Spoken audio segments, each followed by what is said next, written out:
I thought I would do this video just to show people the incredible inequality in American society in regards to economic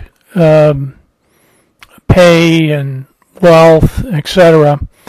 And this first graph I've got is starting in 1965 is the ratio of the pay between the CEO, average CEO, chief executive officer, and the average worker. And so on the left we have 1965, and you can see the ratio is 24 only, only 24 to 1 between the pay. A ratio of pay between the average worker and the average CEO.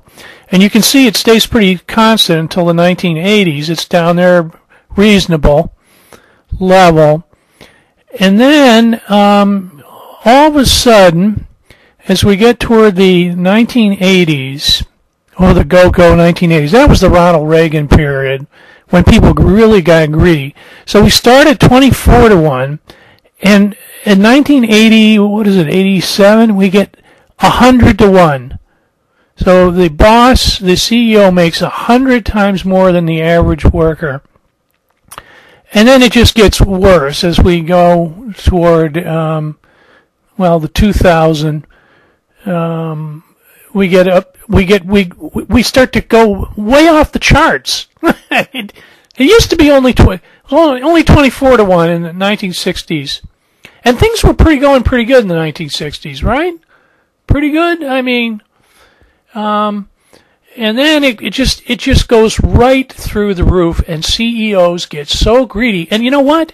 CEOs start to get stupid too around that time. So that's when they're shipping jobs out of the country. And here's a similar graph.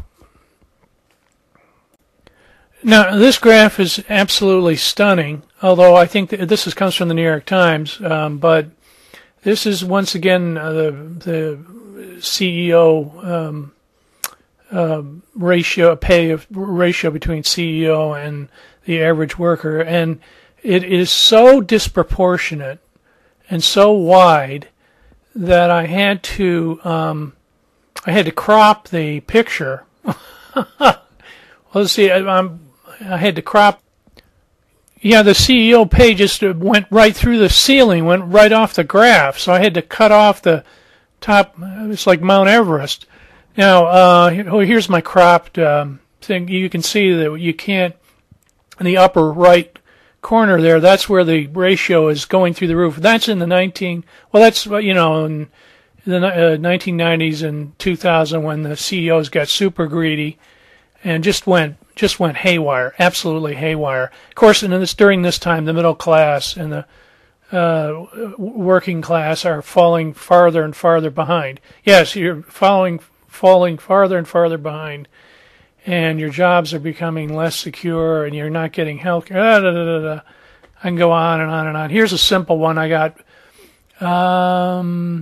This is one from the AFL-CIO. Isn't as detailed as the New York Times. The New York Times graph is a little more complicated, and I don't know what all the different levels, different shadings and things like that is.